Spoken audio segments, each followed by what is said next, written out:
Hello everyone, welcome to study GS. Myself Prabhat Gupta. मैं हूं आपका होस्ट और दोस्त। आज हम डिस्कस करने वाले हैं Bahrain becomes latest Arab nations to recognise Israel. इससे अभी आपने लास्ट जस्ट 25 दिन पहले न्यूज़ सुनी होगी कि यूएई यूनाइटेड अरब अमीरात्स ने इजराइल के साथ जो पीस डील है वो साइन कर ली है और वो कोऑपरेट करेंगे इजराइल के साथ। तो अभी लेटेस्ट जो सेकंड बना है वो है बहरेन। बहरेन ने भी इजराइल को रिकॉग्नाइज कर लिया है एज ए कंट्री और वो उनके साथ अब अच्छे रिलेशन बनाना चाहता है। ठीक है, तो हम इसी पे बात करेंगे, इससे भारत का क्या लेना देना है और इससे इधर मिडिल ईस्ट और ईस्ट में क्या फर्क पड़ेगा। ठीक है, तो आप सबको पता है कि इजराइल एक ज्यूज कंट्री है, एक अकेली इकलौती ज्यू कंट्री है इजराइल मिडिल ईस्ट में। और ये बहरेन है, वो कहाँ है? वो है गल्फ ऑफ पर्सिया में। गल्फ ऑफ पर्सिया में आइलैंड कंट्री है बहरेन। ठीक है, तो उसी के बीच इन दोनों के बीच में डील हुई है। उन्होंने रिकॉग्नाइज किया है इजराइल को एज ए कंट्री। कई सारी अरब नेशन है या और कंट्री हैं जैसे पाकिस्तान है, वो इजराइल को अभी कंट्री नहीं मानते, क्योंकि देखो है क्या कि इजराइल और पैलेस्टीन जो हैं उनके बीच में काफ़ी कॉन्फ्लिक्ट चल रहा है। तो इजराइल काफ़ी स्ट्रॉन्ग कंट्री है, तो इसलिए उनके कोई बोलता नहीं है ज़्यादा उनको। ठीक है, तो वो कॉन्फ्लिक्ट चल ही रहा है, लेकिन अब काफ़ी सारे देश हैं वो इजराइल की पावर समझते हैं और यूएस को उसको सपोर्ट है, ये भी जानते हैं। इजराइल के कई सारे अलाई हैं, तो इसलिए जो यूएस के भी अलाई हैं, इजराइल के भी अलाई बनना चाहते हैं, तो इसलिए वो डील्स हो रही हैं सब। जैसे आपको पता है सऊदी है, यूएई है, ये अरब की सबसे बड़ी कंट्रियों में माना जाता है, मतलब पावरफुल कंट्रियों में माना जाता है सऊदी को और यूएई को। इनका इन्फ्लुएंस बहुत है अरब कंट्रियों पे। तो ये क्या है, ये यूएस की अलाई हैं। तो और इजराइल यूएस का अलाई है, तो ये तो था ही कि यूएई को कहीं ना कभी इजराइल को रिकॉग्नाइज करना ही था। अब बहरेन ने भी रिकॉग्नाइज किया। कि बहरेन ने क्यों किया? क्योंकि बहरेन भी एक तरह से सऊदी का अलाई है, लेकिन सऊदी ने अभी तक नहीं किया। लेकिन इससे पता चल रहा है कि आगे जाके सऊदी भी रिकॉग्नाइज कर ही लेगा। फोटो देख पा रहे होगे, ये बेंजामिन नेतन्याहू हैं, पीएम ऑफ इजराइल, और ये हैं किंग बहरेन के। बहरेन के में राजाशाही चलती है। आपको पता है सऊदी और इन सब कंट्रियों में एक तरह से राजाशाही चलती है, यूएई वगैरह में। तो ये बहरेन के किंग हैं, इनका नाम है हामिद बिन ईसा अल खलीफा, इनका नाम है। ठीक है, तो इन दोनों के बीच में टाइज हो गया है, अब इन दोनों कंट्री के बीच में। और ये टाइज किसने कराया? एक तरह से वो यूएस ने कराया। देख लेते हैं मैप पे इनकी लोकेशन क्या है, क्या रिलेशन है। तो ये देखो, यहाँ पे मैप में आप देख पा रहे होगे, ये मेडिटेरियन सी है इधर, इसके पास ही ये जो किनारे पे ये बसी है, ये कंट्री है इजराइल, ये पूरी। ठीक है, यहाँ पे बीच में पैलेस्टाइन भी है, लेकिन पैलेस्टाइन अब बहुत छोटी सी रह गई है। इजराइल और दूसरी कंट्रियों से लड़ के इजराइल काफी बड़ा हो गया है, और पैलेस्टाइन इधर छोटा सा रह गया है। और इधर ही इजराइल के बॉर्डर से एक गाजा पट्टी है, वो भी छोटी सी जगह है, वो रह गई है। ठीक है, बाकी सारा ही पड़ोसी में है। ये जॉर्डन है, इससे ऊपर बेरूट है। अभी आपको पता ही होगा बेरूट में धमाका जो हुआ था, एक्सप्लोजन हुआ था, वो ये इजराइल के ही पड़ोसी हैं। ठीक है, इधर इजिप्ट है, ये पूरा ये इजिप्ट है। ठीक है, तो ये सारी ऐसी कंट्री हैं।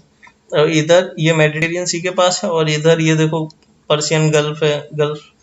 ठीक है, यहाँ पे ये बहरेन है। बहरेन क्या है? एक तरह से जो मैंने बताया आइलैंड कंट्री है। ये देखो कतर है, इधर ही ये यूएई है। ठीक है, इधर नीचे ओमान है, ये सऊदी है, ये पूरा बड़ा सा। पुरानी बहुत, जब से इजराइल बना है तब से ही लड़ाई चल रही है। मेन अगर लड़ाई का मुद्दा आपको समझना है तो वो एक तरह से यहाँ पे जो है वो रिलीजन ही है एक तरह से। मेन बेसिकली दो रिलीजन है, इस्लाम और ज्यूज। और इस्लाम में भी दो कैटेगरी, उनमें भी आपस में लड़ाई है। जैसे शिया सुन्नी, इनकी भी लड़ाई है, इनके भी रीजन डिवाइड है। वैसे ही यहाँ पे इजराइल से भी लड़ाई। तो ये अगर देखा जाए तो तीन ग्रुप में लड़ाई है, शिया सुन्नी और ज्यूज। तो इसकी पूरी बैकग्राउंड हिस्ट्री अब देख लेते हैं क्या है। ये देखो टाइम्स ऑफ इंडिया की आर्टिकल है, Bahrain becomes latest Arab nation to recognise Israel. ठीक है, ये देखो यहाँ पे जैसे मैंने अभी आपको बताया, सेकेंड अरब कंट्री बन गई है। वैसे तो फोर्थ अरब कंट्री है, लेकिन सेकेंड बन गई है विद इन 30 डेज में, क्योंकि पहले यूएई हुआ, उसके बाद में दूसरी बहरेन हो गया। ठीक है, बहरेन हो गया। बहरीन की कैपिटल आप सबको पता है? ये आ सकता है क्वेश्चन, क्योंकि लेटेस्ट है अभी न्यूज, तो करंट अफेयर्स वगैरह में आ सकता है। तो बहरीन की कैपिटल है मनामा। मनामा कैपिटल है, और इस कंट्री आइलैंड एक तरह से, कम या ज्यादा आबादी नहीं है, 15 लाख के करीब आबादी है। ठीक है। और इजराइल की आपको कैपिटल पता है? इजराइल की कैपिटल है तेल अवीव। तेल अवीव काफी मॉडर्न कैपिटल है, काफी अच्छी जगह है, बीचेस वीचेस हैं वहाँ पे, काफी हब है एक तरह से, बड़ी बड़ी मल्टीनेशनल कंपनीज वगैरह वहाँ मिलेंगी। तेल अवीव इजराइल की कंट्री वो कैपिटल है, और इजराइल की आबादी है लगभग आई थिंक 90 लाख के आसपास है। आप एक बार कंफर्म कर लेना, लेकिन 90 लाख है इजराइल की आबादी आई थिंक। ठीक है। तो अब आपको जैसे मैंने बताया कि कई सारे दशकों से ये लड़ाई चल रही है अरब स्टेट्स और इजराइल के बीच में। क्यों? पैलेस्टाइन को लेके मैंने बताया था, पैलेस्टाइन डिस्प्यूट वाज सेट, जब तक सेटल नहीं होगी तब तक ये कह रहे हैं अरब ममालिक कि ये इजराइल को रिकॉग्नाइजेशन नहीं देंगे। ठीक है। तो अभी चार चार अरब नेशन ने तो दे ही दी है, जैसे लास्ट मंथ देखो ये बोल रहे हैं यूएई भी एग्री हो गया है, अब बहरीन भी एग्री हो गया है। तो वैसे ही अगर ट्रम्प एक साल और रह गए तो और भी बाकी कई सारी कंट्री इसमें एग्री हो जाएंगी, और इनका पैलेस्टाइन का भी जो कॉन्फ्लिक्ट है वो भी सुलझ जाएगा। ठीक है। जिस हिसाब से प्रोग्रेस चल रही है उस हिसाब से यही लग रहा है, वो अच्छा भी है। जहाँ पे भी स्टेबिलिटी रहती है, पीस रहता है, वही इलाका तरक्की भी करता है, वही कंट्री ऊपर भी जाती है। तो पीस और स्टेबिलिटी रीजन में बहुत जरूरी है। जैसे यहाँ पे भी अपन भी देखें तो अपन भी दोनों तरफ से दुश्मन कंट्रियों से घिरे हुए हैं, एक तरफ चाइना है, एक तरफ पाकिस्तान है। तो हमेशा डिफेंस पे बहुत ज्यादा खर्चा करना पड़ता है, बहुत ज्यादा सतर्क रहना पड़ता है। ठीक है। तो पीस नहीं है, स्टेबिलिटी नहीं है रीजन में। तो वही अगर हमारे भी अगर कोई डील हो जाए, अगर फ्रेंड कंट्री बन जाए पाकिस्तान और चाइना, तो हम भी काफी अच्छा ग्रो करेंगे अपना डिफेंस में, इतना ज्यादा जोर नहीं लगाना पड़ेगा, कंट्री को काफी अच्छे से हम हैंडल कर पाएंगे। ठीक है। तो ये सब मैटर करता है बहुत ज्यादा। तो अब देखो यहाँ पे कि और कंट्रीज के क्या क्या रिएक्शन रहे इस डील के होने के बाद। जैसे यहाँ पे देखो what has the other reaction been. तो बहरीन ने तो रिकॉग्नाइज कर ही लिया। ठीक है। तो उससे पहले जैसे मैंने बताया था चौथी अरब कंट्री बन गई है बहरीन। उससे पहले कौन कौन सी थी? इजिप्ट थी है, जॉर्डन है, और यूएई है। इनकी हिस्ट्री मैंने बताई थी। इजिप्ट और जॉर्डन ने जब 6 डे वॉर लड़ी थी इसराइल के साथ, तभी उनको रिकॉग्निशन दे दी थी हार के। उसके बाद यूएई ने अभी लास्ट एक मंथ पहले, और बहरीन ने अभी 10 सितंबर को। ठीक है। और यूएई ने इनका स्वागत किया है इस मूव का कि भाई आपने अच्छा किया, क्योंकि यूएई पहले कर चुका था, तो यूएई तो इनका पार्ट लेना ही था। ठीक है। स्टेबिलिटी इन द रीजन और prosperity in the region. UAE के शेख काफी समझदार हैं, क्योंकि उन्होंने अपनी दुबई वगैरह यूएई को काफी ग्रो किया है। उन्होंने इन्वेस्टमेंट काफी किया है, वो चाहते हैं कि उनके यहाँ बिजनेस आए, उनके यहाँ सारी इकोनॉमी स्ट्रेंथन हो, तो इसलिए वो काफी अच्छा सोच रहे हैं। तो इसीलिए इलाके के में ग्रोथ चाहते हैं वो। ठीक है। तो स्टेबिलिटी और प्रॉस्पेरिटी रीजन में आए, इसीलिए यूएई ने वेलकम किया है इस मूव को। एक हमस है, हमस एक ग्रुप है जो कि एक तरह से मिलिटेंट ग्रुप है, इस्लामिस्ट मिलिटेंट ग्रुप है। ये गाजा पट्टी पे कंट्रोल है इनका। गाजा पट्टी जो मैंने अभी बताया था, ये देखो पीछे इजराइल, ये वाला जो एरिया है यहाँ पे, ये गाजा पट्टी है, छोटा सा पार्ट है। ये पट्टी इसीलिए बोला है क्योंकि स्ट्रिप जैसा छोटा सा है। ठीक है। तो गाजा पट्टी है, इस पे कंट्रोल है हमस। हमस एक तरह से मान लो कि मिलिटेंट इस्लामिस्ट ग्रुप है, एक तरह से आतंकवादी ग्रुप मानते हैं बाकी कंट्री लोग।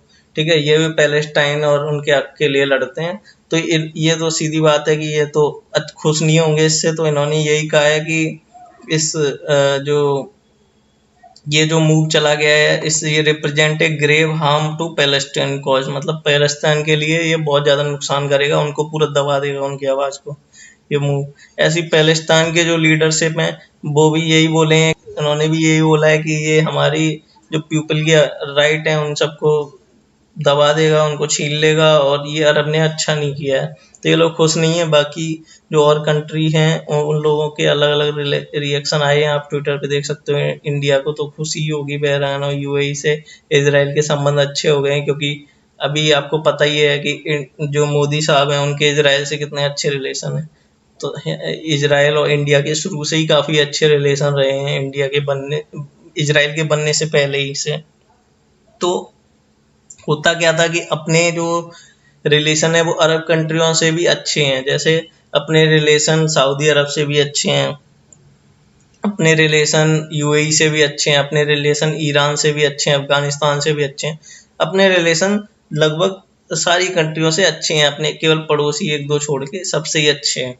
तो हमें क्या है, काफ़ी सावधानी से पहले अपनी फॉरेन पॉलिसी डील करना पड़ता था, क्योंकि पहले सऊदी या जो भी अरब कंट्री थी वो इजराइल को अपना दुश्मन मानती थी, वो अलाई नहीं थे उनके। तो इस वजह से हमें दोनों से ही डील करना है, तो हमें अपनी फॉरेन पॉलिसी मिडिल ईस्ट की काफ़ी सोच समझ के रखनी पड़ती थी कि कहीं यूएई वालों को बुरा ना लग जाए, कहीं सऊदी वालों को बुरा ना लग जाए। लेकिन अब ये जो जो वहाँ पे हो रहा है, ये सब जो डोनाल्ड ट्रंप वहाँ पे आपस में बातचीत करा के समटा रहे हैं सामान, तो ये इंडिया के लिए काफ़ी अच्छा है, क्योंकि अब इंडिया को मिडिल ईस्ट के लिए एक पॉलिसी रखनी पड़ेगी जिसमें उन्हें डर नहीं होगा कि अब इजराइल क्या सोचेगा या यूएई क्या सोचेगा या और कंट्री क्या सोचेगी। तो ये इंडिया के लिए तो काफ़ी अच्छी बात है। ठीक है, आप सब लोग समझ पा रहे हो ना? तो अब देखो डिटेल बैकग्राउंड तो वही मैंने जैसे आपको पहले ही बता दिया है कि यहाँ पे मेनली रिलीजन की वजह से ही सारी चीज़ें हो रही हैं। जैसे आपको पता ही है कि सेकेंड वर्ल्ड वॉर के टाइम पे जू को कितना इधर उधर भगाया गया, उनकी कोई पर्टिकुलर कंट्री नहीं थी, हर कोई उनसे नफरत करता था। तो बाद में उन लोगों ने, दुनिया के सारे जूस ने मिलके, ब्रिटेन की एक कॉलोनी थी जहाँ पे इजराइल अभी बना है, उस जगह पे उन्होंने अपनी एक कंट्री बनाई। पहले इंडिया में ऐसी जगह पे बना जहाँ पे आसपास उनके सारी एक इस्लामिस्ट कंट्री थी, इस्लाम वाली सारी मॉडर्न कंट्री थी। तो अब इस वजह से वो वहाँ पे बीच में फंस गया, तो इसलिए उनके उनके सबसे कॉन्फ्लिक्ट थे, उनके उनके इजिप्ट से कॉन्फ्लिक्ट, उनके चारों तरफ इस्लामिस्ट कंट्री, तो पूरे अरब से उनके कॉन्फ्लिक्ट थे। तो इसीलिए उनकी 6 डे वॉर हुई, तो बहुत एडवांस है, उनकी सिक्योरिटी बहुत एडवांस है। उन्होंने अपनी पूरी कंट्री को पूरा सेफ हाउस बना दिया है, एक तरह से उन पे मिसाइल विसाइल कुछ भी डालोगे उन्होंने पूरा प्रोटेक्शन कर रखा है। ठीक है, तो इसीलिए इजराइल अब उस रीजन में इतना स्ट्रांग है, कोई उस पे आक्रमण नहीं कर पाएगा। और दूसरा, उसे सुपर पावर्स का भी सपोर्ट है, जैसे यूएसए उसका अलाई है। ठीक है, तो ये पूरा बैकग्राउंड है। जैसे भी मैं पहले भी बता चुका था, इस्लाम में भी 2 ब्रांचेस हैं, जैसे शिया मुस्लिम है, सुन्नी मुस्लिम है। तो सऊदी अरब जो है वो पूरा सुन्नी से चलता है, जो शिया मुस्लिम है वो ईरान में है बसे हैं, तो इन लोगों की भी आपस में नहीं बनती। ईरान और सऊदी भी एक दूसरे के दुश्मन है, सऊदी और टर्की की भी नहीं बनती। ठीक है, उनमें खलीफा और खिलाफत पता नहीं क्या क्या वो चलता रहता है, तो गलगाजी वाला सीन। ठीक है, तो ये सब मेन लफड़ा जो है वो रिलीजन का ही है एक तरह से। तो अब सब लोग चाह रहे हैं कि यार प्रोग्रेस करें, थोड़ा ओपन माइंडेड हो रहे हैं, तो अब ये सब छोड़ के एक दूसरे को रिकॉग्नाइजेशन दे रहे हैं। वैसे भी दूसरों से लड़ाई करके कुछ मिलेगा नहीं, लड़ाई अगर तुम कर भी लोगे तो वैसे भी नहीं जीत पाओगे, क्योंकि दूसरी कंट्री बहुत आजकल पावरफुल हो गई है, सबके पास एक से एक डेंजरस हथियार हैं। तो अच्छा है कि रीजन में स्टेबिलिटी बनाए रखो, दोनों लोग आराम से प्रॉफिट करो, बिजनेस करो और ग्रोथ करो।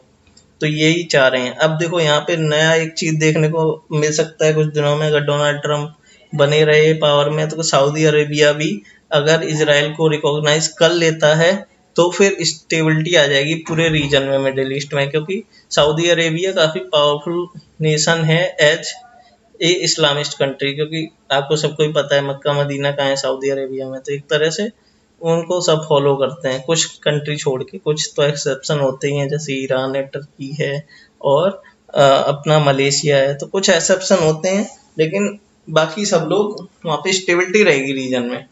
तो फाइनली ये था, ये सारी डिटेल थी इस टॉपिक से रिलेटेड। अगर आप लोगों को कुछ पूछना हो तो कमेंट सेक्शन में जरूर कम होगा। बहुत बहुत धन्यवाद।